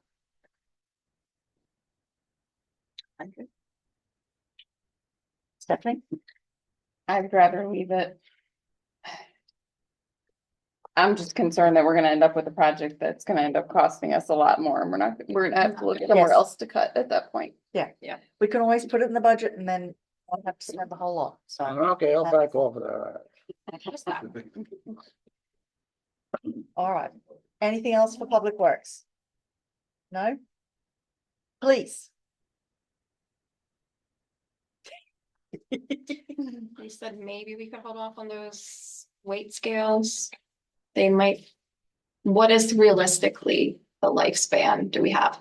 Cause I don't wanna be like, take it out and then we definitely end up needing them. I mean, they do need to be replaced within the next 2 years probably. So is that something we could maybe postpone till next year? Postpone it to next year. Then there's gonna be other vehicles that are gonna be prioritized over that.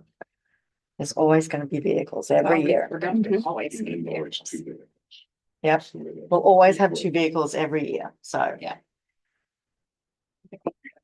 I would leave police alone, sorry. Everybody else? I agree with you. Okay, Let's leave it. Bill? It's a $12,000 expense. Well- If it's not, if it's, we need to do it in the future, then it's not an immediate need. Correct? If we're looking to cut, Next 2 years, that's all. yeah, well, 2 years is 2026, I still 2027. want to leave it in there for sure within a year, but Yeah, I'd put maybe it off if to we next can year. put it off, we can put it off, but if it's essential, then tell us it's essential. People, What we really need is a sort of consortium to share equipment. Well, they do for that, that's part of the, that's part of the task. Yeah, that's a So group. but- They all have their scales and that way they can do multiple vehicles at one time. Mhm. Okay, So is that coming out or? I think Just- that's coming out. Okay. Just for. Okay, administration. And it said he'll well, we've already reluctantly take away the budget software. cut the budget software from a much higher number to what Well, it because currently we is. refined it. Yeah, Uh, okay. We went back and looked at it a little tighter. Again, I think that they've Well, could we reduce, say, the technology number down to 30,000? Yeah. And the cosmetic upgrade to 20,000 and keep the budget software? Yes. Would that be agreeable? I mean, what will the budget software do for you guys in terms of efficiency? Will it increase efficiency?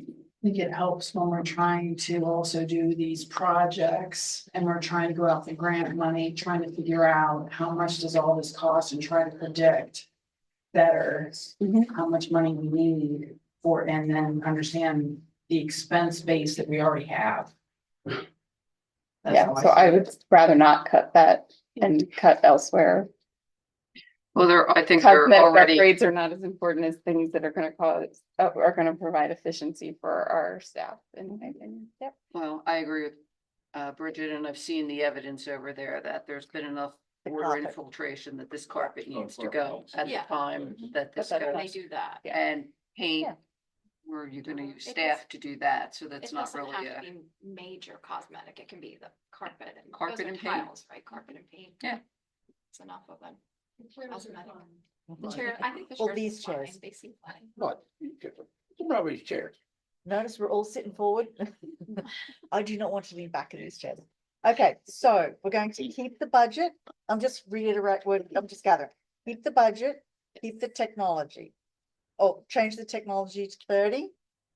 See if we can get it down. I don't think it's gonna be that much, but that's, take 10 off and I don't think we're gonna be spending that anyway. I don't see 20, Hopefully, we don't even need 20 to for do it this Yeah, we're cosmetic. I heard basically that. just carrying that number from the. What did you say? long range capital. He said I can get my scales Why out. is he all red then? Okay, so I'm taking some from you.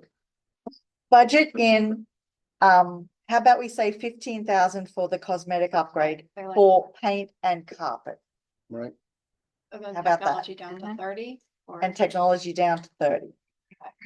So everybody has added something to the give list. We can buy recycling. 15. Most likely just paint and carpet. Carpet and what? That's the. So it's 162.5. That we just cut. Mm-hmm. So, 162, I'm sorry. all right, so it was going to be 976,000. It's going to come down to 814. 814. So then on our page 2, That'll change on it. yep. So then, We'll make all these changes. yep, no, I'm just looking at, because we already have the money in the capital improvement equipment. we'd be adding another 112. We would not be actually spending anything this year in capital, We'll be spending, yes, but it's, but we're not, yeah, we're not spending as much. yes, Yes. yes. Well, I'm looking at the beginning I think cash if we're just balance and the end cash balance, Right. and that would be pretty much the same. So whatever we're putting into the account, we'll be spending for But the what we're year. doing is we're transferring from Park and Rec capital Yes. over to this capital, doing everything out of the one capital No, fund, it's so coming out we of here. keep track of it. And then that was Okay. gonna be my It's coming out of follow-up this question, capital more for improvement. public Okay, awareness. So this this is general. Yes. That we do Okay. get stuff in for Park and Recs, and so some of this stuff will be funded. It will be Yeah. funded, Through- right, we'll through do the that. fund transfers. Yes, Mhm. transferred But we in. will do all these types of projects out of the capital fund, so they're standalones. Right. And when we're looking at the budget every year, it's easier to track Right. expenses. Like, I don't like doing projects out of our operating funds. Right, If we need to make a transfer, then we that's transfer another, in for that's a that different project. story, but yes, Yep. so, yeah. Okay, Okay. so, Fund 20, did we want to discuss Yes. that? So one of the things that we have with Fund 20 is it gets, Sorry, Bill. it currently is titled Capital Infrastructure and Public Works Building. Building. It is used to pay debt service. Only. That's all it does. It pays the debt service on the note you took to do the bridge repairs about 4 years ago. Yeah, and it also took the note to pay the Public Works facility. Next year, the Public Works facility goes away. Well, no, it stays. Sorry, I'm contracting you out. Sorry, Ryan. The debt service goes away. There's always. You own the building, wholly and solely. It's all yours. No more. The debt service goes away. Yep. Our auditors have told us that the title of the fund is inaccurate. Mhm. And we're trying to get it to line up.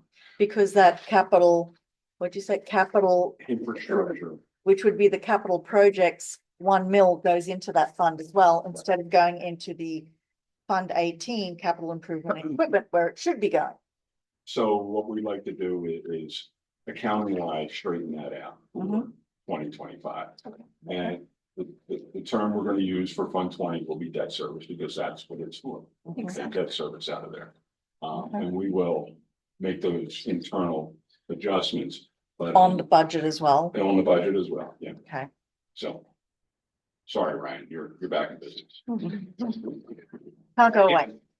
I'm gonna go do a snow dance for you then. So you're wrong. I did. I like that road. You know, sadly, Um, if we don't get any of the R word, we may need the S word. Yeah, you're gonna get. It is. oh, Clear. Good. Yeah, it was supposed to rain last week too. Yeah, love some rain. An inch isn't gonna make any difference. Okay. Do you have clear direction from the board? I do. We will make these changes. I'll circulate it again. Mhm, By the end of the week, you'll get an updated version. You mhm, can see where we're at. mhm. And then, if everybody, if there's any other questions, line item questions or whatever, feel free to ring me, stop in. Yeah. I would recommend everybody do that between the time we get the Yeah. budget and We need to, presentation on the night to make sure that you're all comfortable with where we're going. yeah, I would like to not make any, the last number I'm really waiting for is the assessment for 2025. And that will just change our revenue top number. So, yeah. All right, That's good. thank you all. Thank Appreciate it. you. Thank you. Thank you to the two department heads as well. Working you. hard on the capital plan. Thank you. And for making your sacrifices. Yes. Okay, informational items, department reports, Park and Rec. Brian, What would you like to know? do you have your report in front of you? So Park and Rec, along with, Public Works, completed the basketball resurfacing and restriping. Mhm. Park and Rec got the delivery and installation of the new shed for storage. And that is behind here, Yes. or is it all the way in the back? No, it's in the fenced in area next to the existing 3-bay shed Shed. garage. Okay, And they started the installation of the new trash receptacles throughout all the parks. Along with the regrading around the trail that was just completed. okay. Public Works. Public Works, we began our leaf blowing of the open road ditches in 1, 2, and 3, zones 1, 2, and 3. We did in-house paving on Walter Road and Barkley Road. Guide Mark came in and completed all the line striping and thermo work. And we assisted with the donations that came in for the hurricane victims. We had 3 truckloads that went from this building over to the Calvary Church in Chalfont. Cool. And that's it. Okay, I have a question for you. Okay. The, what does scratched and leveled mean? I'm going to ask because I'm going to say, is that going to change the paving schedule for those roads? I would say no to that question. So then what does scratch and overlay mean? Just it's a thin layer of blacktop.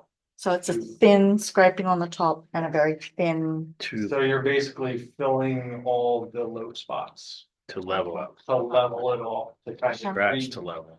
Yeah, to get the profile back in the road. Okay, so this is only going to, it's not going to move them in that wonderful road program system we had in the 1, 2s and 3s. No, okay. Barkley Road, on the other hand, that was scratched and then it was overlaid with an inch and a half. Oh. The other half of that road was paved as part of the Haynes and Roland development, the New Britain Woods development, Uh-huh. and they stopped at the frontage. Mhm. And we came in and scratched and overlaid the rest of that road. Okay, so that one will come out of the, That one will, yes. be moved. Can I ask, why did you pick Barkley Road? If you saw it beforehand, you would understand I why. have driven it a lot, yes. Okay, so it needed it. Yes. All right, I'm pretty sure I saw a school bus get a flat tire one day on there. you were behind it. No, it's coming the other direction. Okay. All right, any other questions for Ryan? No? No. Chief? Yes. So you have my report, for October, I believe last, time we met, it pretty much gave me an update on everything we completed in October. One of the things that I did want to start talking about, because we're hopefully we'll present it to you at the December 9th meeting, is we had the opportunity to have a co-responder added to our resources. Basically, we share the co-responder with Central Bucks Regional, Doylestown Township, and Plumstead Township. So they would cover all 4 of our jurisdictions. It'd be someone Monday through Friday who would help respond to mental health crisis calls, domestic calls, to offer additional resources and assistance. So they are hired by Bucks County. They belong to Bucks County. It's a 2-year contract. They have grant for the first 2 years. After that 2 years, we have to reevaluate the program, and the departments either assume the cost of the co-responder, or we apply for additional grants. So I'll have more on that for you the December 9th meeting. I just wanted to kind of put that out there that we will be presenting that. And this is also in addition to what we talked about a few months ago with the Central Bucks Regional's Victim Services Unit. So this will be in addition to that. Central Bucks Regional, I'm actually meeting with them on Wednesday to determine whether or not they're gonna have grants that are gonna continue that program. Regardless, they're gonna kind of onboard us for the next year. Their current grant funding only takes them till the middle of the year. So we're discussing how the co-responder and victim services units are gonna kind of coexist for some period of time, and hopefully if we do get more grants for that program, it'll continue on. Do you foresee this being a help to the department? Oh, definitely. Yeah. I mean, co-responders, yeah, I mean, since they've been out, started in Bucks County and Ben Salem, I know my previous agency, we had something similar. It's a huge asset. I mean, it's just someone who can follow up with people, has the knowledge and the ability to connect them to resources, whereas we don't have the time or ability or sometimes the knowledge of everything that's out there. So this is definitely a huge asset.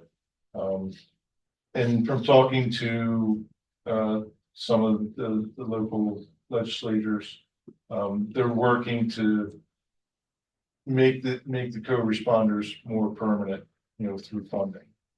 So they see the need, they see the importance of it. So hopefully that, we won't have to be talking about funding and applying for grants and stuff like that for these types of positions. It should be more a full-time position that's supported by the county. Thank you. Any other questions? No. Zoning, nothing for the zoning. Nope. Craig, engineers report. I have one update, your next meeting, I forget the Spotless Brand LLC, the car wash proposal at Butler and County Line Road. We had a staff meeting at your direction last month, I guess. They would like me to last week. Was it last? Maybe 2 weeks ago. 2 weeks. Janine was gone last week on Friday. Anyway, We can have it. we could have go. They like to come in front of you to present a new plan. They'd like to just present their case to you. Staff made it very clear. I do have I guess a call or meeting with them on Thursday. I gave them a copy of the architectural materials that you picked for Toll Brothers.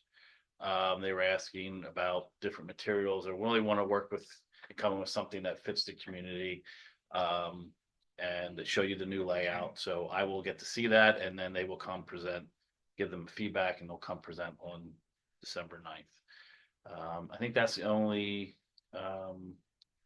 project I have. I don't think we'll have a need for a planning commission meeting. I don't think anything else will be ready. And then I just got an email late this afternoon. And it may create calls to the township. That's why I'm only bringing it up. The 104 South Lime Kiln project that you had a lot of zoning issues with the residents. They just notified Janine and I that they're doing stormwater infiltration testing tomorrow. So there's going to be construction vehicles out there doing the testing. The engineer will be out there. So I don't know if that'll trigger any calls, but it's just for infiltration testing. I'm sure you're going to get a call. I just got that this afternoon, just notification that they will be out there testing the stormwater. Yeah, so that's for their That's one with subdivision. the house and two And townhomes. Yes. Okay. Regardless of how many units they end up with, they still need to do the testing and see if they can infiltrate the stormwater. That's all I have.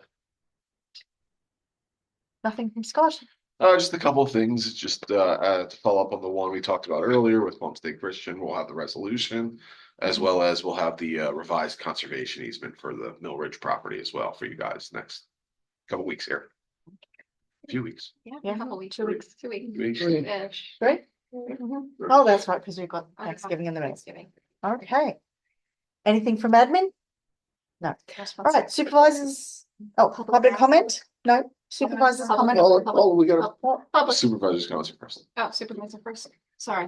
Do you have a question about what? Okay, Does the lady from the Mill Ridge conservation easement need to be here? She won't need to be here now. I'll send her everything so she has it and she can see it. So, but she doesn't need to be here. Question from my significant other. You mentioned Spotless Brands. I think they're on the zoning That was continued. Yeah, yes. Yes, there's no meeting on Thursday for that meeting, so. Janine sent out an email to that regard. Yeah, once they knew how the board was feeling about it, yeah, they're not interested in a fight. They want to try and work and see if they can solve problems. So they continued it until January. They didn't continue the hearing, but they gave us a continuance through the end of January, so a few months. They would really like to be here in the township, so they're gonna try to wow you. They really want to be at that location. Tell them to bring us Well, bring presents. Yeah. So- I can bring in the ideas. No Excuse presents me, needed. We're not bribable here. No, we're not. I didn't mean Presents that. with a CE, not a TS. Put this way, can I just, I brought up lighting in staff meeting and stuff like this where I said it's gonna be lit up at night. They said no, only security lighting. So it's things like that. They said, we understand where we're at. Oh, We'll this work is the for the car wash, because Okay. other car washes, they light them up all night long. Like the one across the street from you Yeah. It's, on 309. they've said yes to Oh, everything yeah. that I've stated. That's why I feel loyal, yeah. For the first time. Okay, okay. Anything else? Okay, Board of Supervisors comments. Bridget, Okay, there will be no veterans meeting in November and December. They're taking a little vacation until January, where we will regroup and discuss things like bingo. So watch the space for that. We had a great event. Unfortunately, I was not able to attend, so hopefully some of the other supervisors that could attend can speak to that. I was sick that day. Let's see, have a nice Thanksgiving, everyone. Have a nice Thanksgiving and be safe. Yes, I'll speak to it. I was there. We had a veterans ceremony, a wreath laying on November 11th. And it was very nice and it was well attended.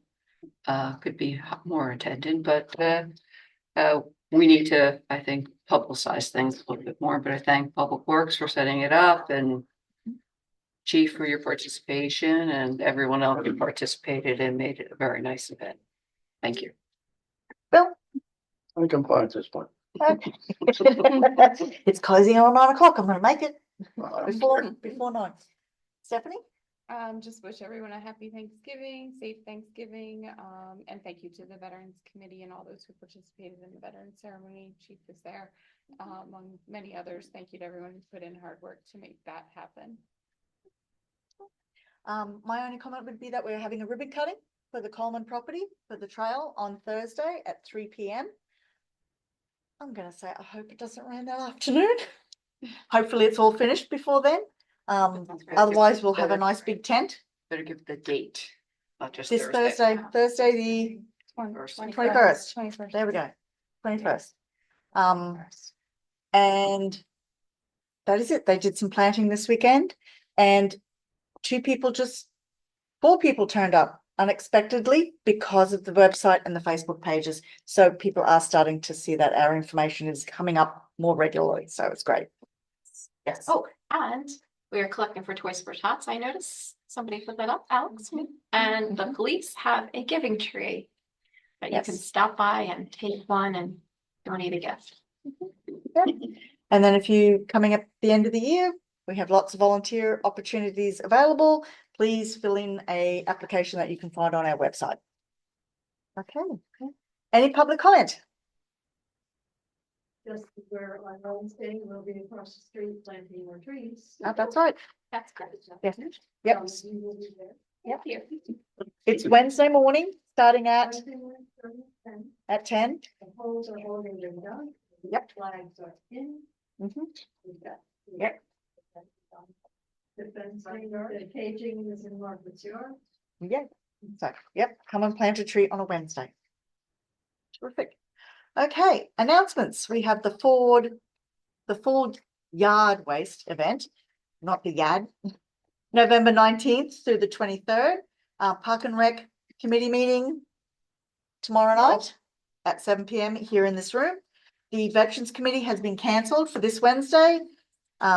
The Neshaminy Greenway Trail ribbon cutting is on Thursday, the 21st at 3 p.m. The zoning board hearing meeting on Thursday, the 21st has been cancelled. The planning commission meeting for next Tuesday night, the 26th has been cancelled. The township building will close on the 27th of November at 1 p.m., which is the Wednesday before Thanksgiving, and it will be closed on Thursday and Friday and reopen on the following Monday. And then the EAC, Environmental Advisory Council meeting will be on Wednesday, December 4th at 7 p.m. Our next Board of Supervisors meeting will be December 9th at 2024 at 7 p.m. here. Do I have a motion to adjourn at 8:53? So moved. Stephanie, second? I'll second. Mary Beth, all those in favor, please say aye. Aye. Aye. Thank you, everyone, and happy Thanksgiving. Most people would like to stay.